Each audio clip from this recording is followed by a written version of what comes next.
చాలా బాగుంది. నీ మీద హుషారుగా ఉంది.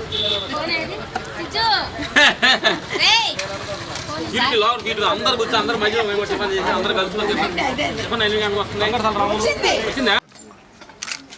ఇంకో కావాలి చిన్న పిచ్చిగా ఉండేది అమ్మాయి లేదా ఉందా? ఏది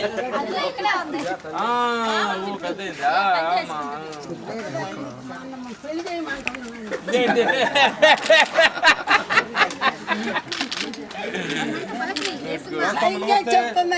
అలాగా తల్లి బాగున్నావా? చూడ నువ్వు ఆ అమ్మ కొంచెం మరి ఎక్కువ పెద్ద అయిందన్న తల్లి. వాళ్ళు లేరు, మీరు వచ్చిన నువ్వులే అమ్మా. అమ్మా ఏం పేరు తల్లి? వస్తుందా? పేరు చెప్పు. పేరు తిరగతమ్మా. Good good good good. అసలు గవర్నమెంట్ హాస్పిటల్ చనిపోయింది, తీసుకెళ్ళమన్నారు. ఆరోగ్యం అంత బాగుంది. నా దగ్గరకు వచ్చి ఏడ్చింది, ఏం చేయమంటారని. తెచ్చుకో ఇక్కడ కాళ్ళ మీద చిన్న టెంట్ లాగా వేసి పెడదాము, సరే బ్రతికితే బ్రతికితే పోతే పోతా తర్వాత చూద్దామని చెప్పాను. తీసుకొచ్చింది కొడుకు. నాకు మనసు ఒప్పుకోమని ఎక్కడ పెట్టేదాన్ని. అందరు ఫ్రెష్గా ఉన్నారు కోటమమ్మ. ఇప్పుడు అందరు ఆరోగ్యం కొంచెం అందరూ ఫేసులో తేజస్ కనిపిస్తుంది.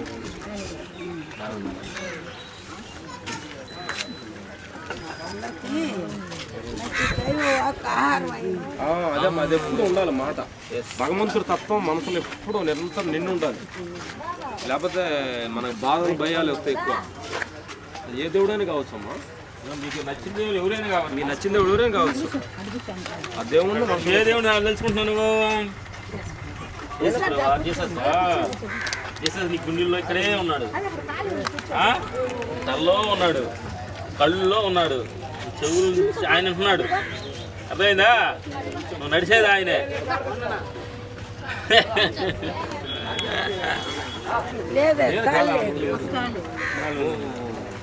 యాక్సిడెంట్ అయ్యి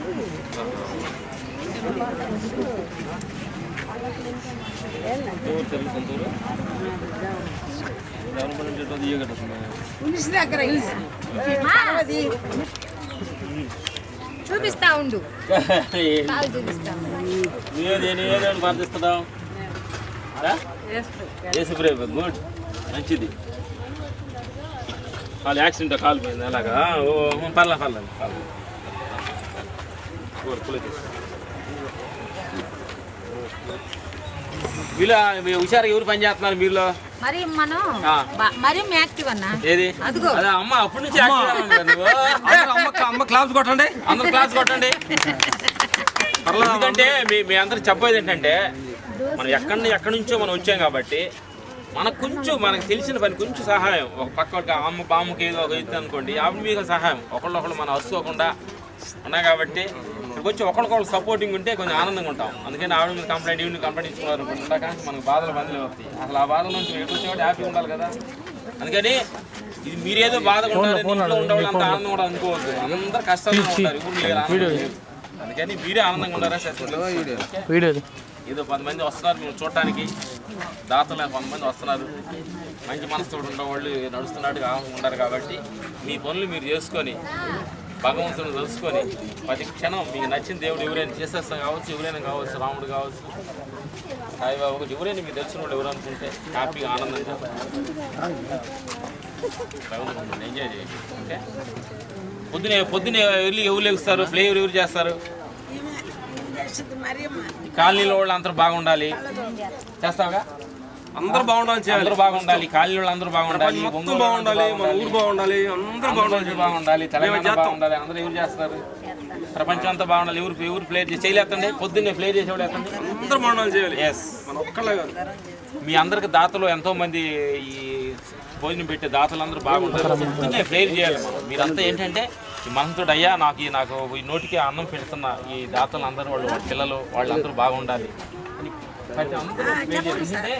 మీరు భగవంతుడి దగ్గర వెళ్ళేవాడు అనమాట. మీ మాటకి మంచి ఫోర్స్ ఉంటుంది. అలాగా తల్లి భగవంతుడిని ప్రేర్ చేయండి. కాలనీ బాగుండాలి, కాలనీ పిల్లలందరూ ఉద్యోగాలు రావాలి, వాళ్ళందరూ బాగుండాలి, ఈ కొట్లాటలు ఉండకూడదు, మంచి ప్రేమతత్వం కావాలి. చేసేస్తే అందరూ ప్రేమించాడు కదా, అలా అందరిని ఒకరినొకరు ప్రేమించుకొని ఉండాలి, గొడవలు ఉండకూడదు అని మీరు ప్రతి వాళ్ళు మీ వైబ్రేషన్స్ అంతా వెళ్తూ ఉండాలి. ఓకే, అందుకని ముందు మీరేంటంటే మిమ్మల్ని మీరు పక్కన హెల్ప్ చేస్తున్నారు అనుకోండి, అప్పుడు ఆ ఫ్లేర్కి వాల్యూషన్ ఉంటుంది. మీరు గొడవ పడేసి అందరూ బాగుండాలనుకోండి, అది చల్లదు. అర్థమైంది కరెక్టా తల్లి? కరెక్ట్గా అర్థమైంది తల్లి, తలుగుతుంది.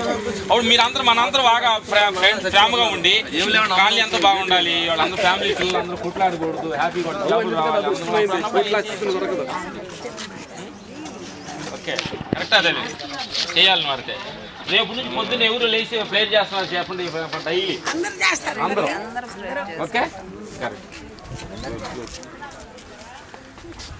చూడు అమ్మ అంత యాక్టివ్, మేము ఫస్ట్ చూసిన కాడి నుంచి కూడా అందమ్మ మరి ఎంత యాక్టివ్గా ఉందో. అది ఏంటంటే వచ్చామని చెప్పి ఏదో ఏడుతూ పుసులు గారుతూ కూర్చోవద్దాం. హ్యాపీ పొద్దున్న లేచామా, మొహం కడుక్కున్నావా, హ్యాపీగా ఉండాలి. మన పంపలేం మునగల, అర్థం కాదా? అందరూ పోయేవాళ్ళే, అందరూ ముసలోళ్ళు అయ్యేవాళ్ళు. ఇప్పుడు మీరు అయ్యారు, నేను కొనాల తర్వాత మేము ముసలోళ్ళు అవుతాం, మీ దారి మేము వస్తాం. అందుకని చెప్పి ప్రపంచం అంతా అట్లా వెళ్ళిపోయేవాళ్ళు ఉండేవాళ్ళు. ఎవరు ఇక్కడ శాశ్వతం ఎవరు లేదు. ఇక్కడ ఇది ఊరు శాశ్వతమైనది ఇల్లు ల్యాండ్ ఎవరు లేవు. ఇదంతా మనం టూరిజానికి వచ్చి ఆడ టూరిజం ఎంజాయ్ చేస్తున్నాం. కొంతమంది మిమ్మల్ని పట్టించుకోలే ఇక్కడికి వచ్చారు, అంతా ఎంజాయ్ టూరిజంలో ఉన్నాం అనమాట. ఇక్కడ మీరు టూరిజంకి వచ్చారు, కొన్నాళ్ళు ఉంటాం, ఇది ఖాళీ చేస్తాము, నెక్స్ట్ మళ్ళీ పిల్లగా పడతాం. ఇప్పుడు నెక్స్ట్ మీరు అందరూ ఎక్కడ పడతారంటే మంచి ఉద్యోగస్తులు కలెక్టర్ ఇంట్లో, దేవుడు కలెక్టర్ ఇంట్లో పడతారు. మీరు ఒక్క ఇంటికి అంతా ఒక ఆడపిల్లగా పడతారు.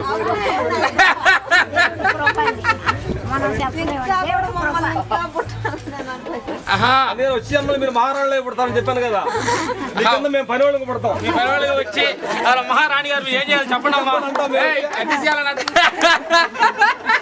భగవంతుడు తెలుసు, ఒక మాలు దించుతాడు, ఒక మాలు ఎత్తుతాడు. అంటే జీవితం అనేది ఏంటంటే మాదిరి చక్రం అంటే జీవితం అనేది ఇదేంటి నాటుబడి చక్రం లాంటిది.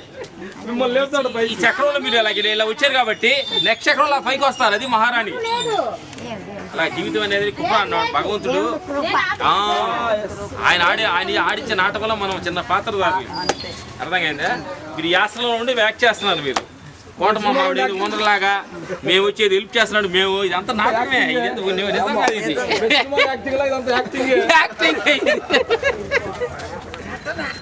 నటన అనమాట. అందుకని ఇక్కడ ఎవరు గొప్ప వాళ్ళు లేరు, ఎవరు లేరు. గొప్ప కాదు, మేము హెల్ప్ చేస్తాం, మేము గొప్ప కాదు. ఏంటంటే వాళ్ళ పాత్రలో బాధ్యత పాత్ర ఇచ్చిన క్యారెక్టర్ పోజేస్తుంది.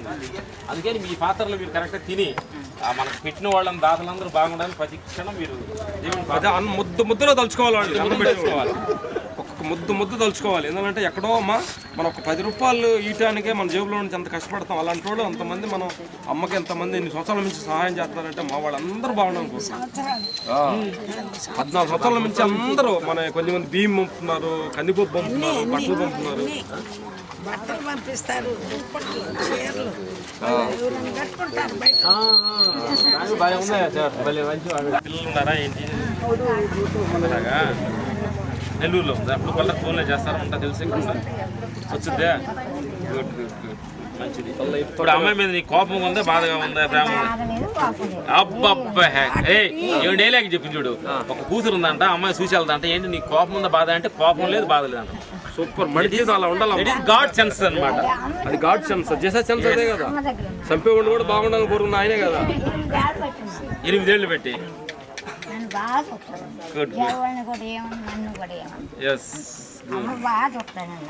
అంటే నీ కూతురులో లేని ప్రేమను అమ్మ దగ్గర చూసింది అనమాట.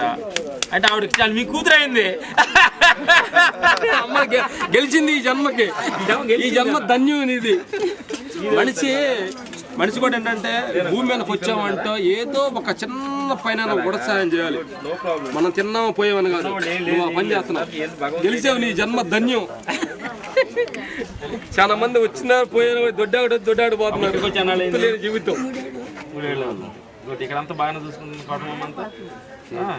బాధ అనుకుంటాలి, no problem. Good good good. అమ్మ నీ ఫ్లాష్ బ్యాక్ వస్తున్నా. అమ్మ కళ్ళు చూసుకుంటా.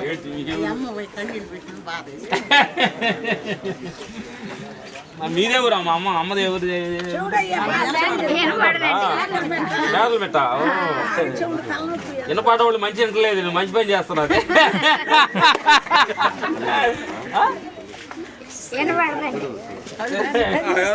మనం కూడా కోటం చూడాలి. 200 సినిమాలు ఫైట్ మాస్టర్ చేసామనే ఉద్దేశం మాకు లేదు. ఈ రోజు మేము షూటింగ్కి వెళ్ళామంటే కొత్తగా ఫైట్ మాస్టర్స్గా మేము వెళ్తే ఎంత టెన్షన్స్గా ఎంత భయభక్తిగా చేస్తామో ఈరోజు కూడా అదే చేస్తాం.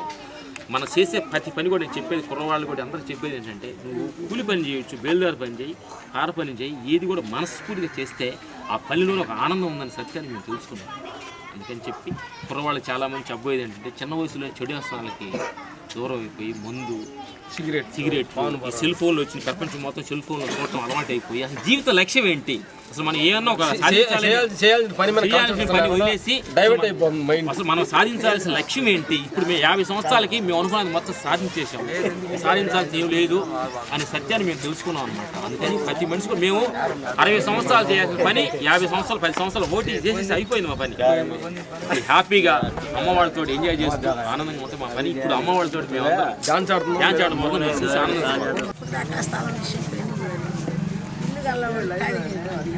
మరి వాళ్ళని నేను ఎక్కడ రోడ్డు మీద కూర్చోబెట్టేదని వాళ్ళని బ్రతిమాలుకుంటున్నాను. ఆఫీసులో వచ్చిన కలెక్టర్ కాడికి వెళ్ళబోతున్నా, వచ్చిన ఆర్టీఓ కాడికి వెళ్ళబోతున్నా, వచ్చిన ఎంఆర్ఓ కాడికి వెళ్ళబోతున్నా. 2008 నుంచి నేను తిరగనంటూ స్థలం అంటూ లేదు. ఎంతవరకు కూడా నన్ను గవర్నమెంట్ చూడలేదు. తర్వాత వాళ్ళ తిండి విషయం అంటే 2010 వరకు నన్ను కూడా అసలు తెలియదు. నేను ఆశలు పెట్టిన తర్వాత 5 సంవత్సరాలు నన్ను ఊరు పెట్టిన తర్వాత కొంచెం అట్లా పైకి సిటీ అయిన తర్వాత దాతలు మంది రైసు, పప్పు, అట్లా బట్టలు హెల్ప్ చేస్తున్నారు. కొంతమంది కంటిన్యూగా నెలకింత ఇస్తున్నారు. ఇప్పుడు వీళ్ళు వచ్చారు కదా, మీకు ఏం సహాయం చేస్తుంటారు? మీరు ఎప్పుడు కూడా ఇప్పుడు 4 సంవత్సరాల క్రితం లైలా తుఫాను అప్పుడు వీళ్ళు మా చర్చి దగ్గర మినీ ఎవరు వచ్చింది? రామలక్ష్మణ్ సినిమా వచ్చారు. అప్పుడు మమ్మల్ని చూసేది, మీరు ఎవరు అంటే పలానా ఆశ్రమం అని చెప్పారు. మేము ఈ ఆశ్రమాన్ని చూస్తామన్నారు. వీళ్ళు అప్పుడు ఏం చేశారంటే వెంటనే డబ్బులు తెచ్చి మా ముసలి వాళ్ళందరికీ పంపిణీ చేసేది. ఒక 10 రోజుల తర్వాత మళ్ళీ ఆశ్రమానికి వచ్చాము. వచ్చినప్పుడు నీళ్ళు ఎత్తుకోసుకున్నాం వర్షం వచ్చి. అప్పుడు ఈ బిల్డింగ్ కట్టిన స్థలం ఖాళీగా ఉంది. వచ్చి వీళ్ళందరూ చేర్చి ఒకసారి చేసేది. వాళ్ళే ఎత్తుకొని పోయి మంచాలని మనుషుల్ని వాళ్ళే అక్కడ చేర్చిన తర్వాత మళ్ళీ ఒకరోజు వచ్చి 5 గంటలకు ఇక్కడికి వచ్చి ఫోన్ చేశారు వాళ్ళ అన్నదమ్ములు. అమ్మ మీరు ఇక్కడికి రండి అని. నేను వచ్చేసరికి వాళ్ళు షార్ట్లు వేసుకొని గడ్డపాటలు తీసుకొని రాళ్ళు లేపుతున్నారు, ఇట్లు లేపేస్తున్నారు. ఏందయ్య అంటే ఇల్లు రిపేర్ చేస్తా ఉండమ్మా, నీకు తెలీదు, బయట చేసుకుంటారు. ఇంకంతా వాళ్ళే 5 రోజులు ఆ ఇంట్లో దాదాపు 1,50,000 ఖర్చు పెట్టి ఇల్లు మొత్తం రిపేర్ చేసేది. ఇంకా అప్పటి నుంచి ప్రతి సంవత్సరం కూడా వచ్చి నా మంచి చెడ్డలు చూసి వాళ్ళకి ఏదో ఒకటి సహాయం చేస్తున్నారు. 4 సంవత్సరాల నుంచి నాకు 2 కొడుకులు చనిపోయారు. వాళ్ళిద్దరు దేవుడు ఇచ్చిన కొడుకు చచ్చిపోయినా కూడా వాళ్ళిద్దరే వచ్చి నన్ను కార్యక్రమాలు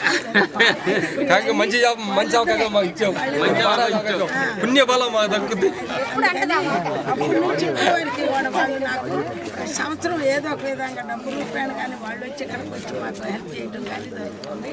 కాబట్టి వాళ్ళ ఆత్మీయతని ఏ బిడ్డ పంచుకోరు కూడా. అట్లా వాళ్ళు ఎవరో నాకు తెలియదు. కానీ ఈరోజు వాళ్ళు నాకు బిడ్డలాంటి వాళ్ళు అయ్యి ఎక్కడున్నా ఫోన్ చేస్తారు, అమ్మ ఆరోగ్యం ఎట్టుంది, నువ్వు ఆరోగ్యంగా ఉండాలంటారు. ఒక్క మాటతోటి నేను ధైర్యం చేయలేదు. నా వెనకున్నారు కదా అని ఆశతోటి నేను ఇప్పుడు వరకు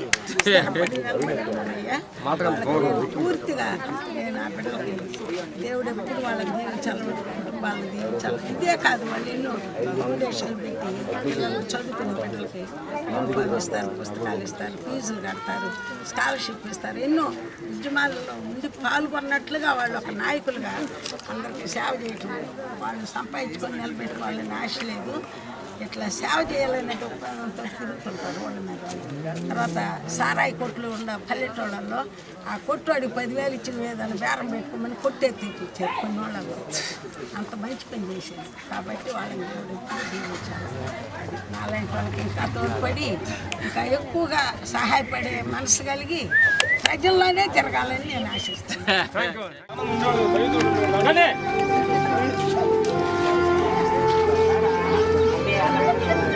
ఇట్లా కుమారన్న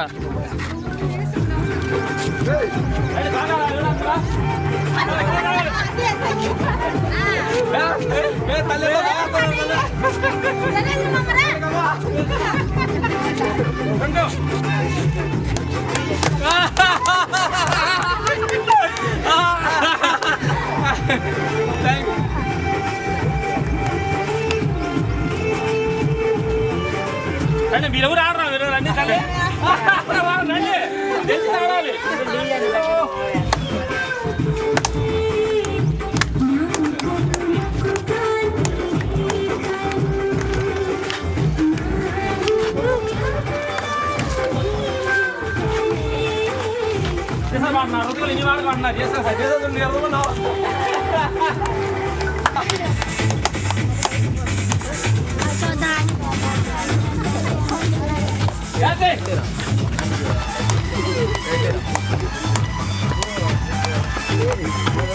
ఫోన్లో అది ఛార్జింగ్ లేదా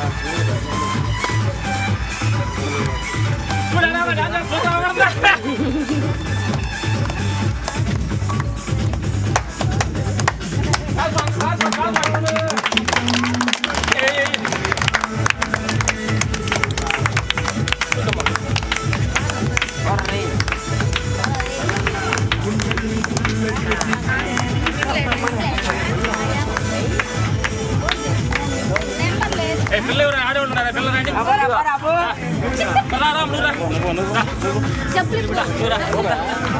రండి ఆడే పిల్లలు ఆడండి రాజీ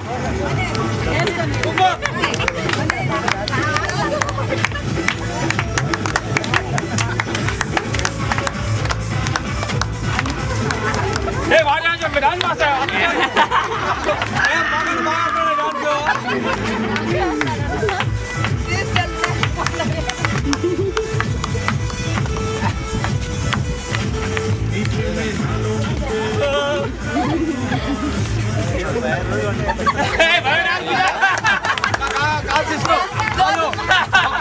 తమ్ముడు మేపుతున్నాం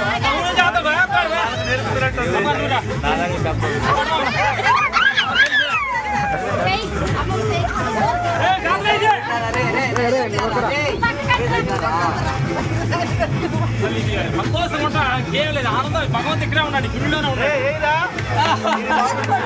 థ్యాంక్ యూ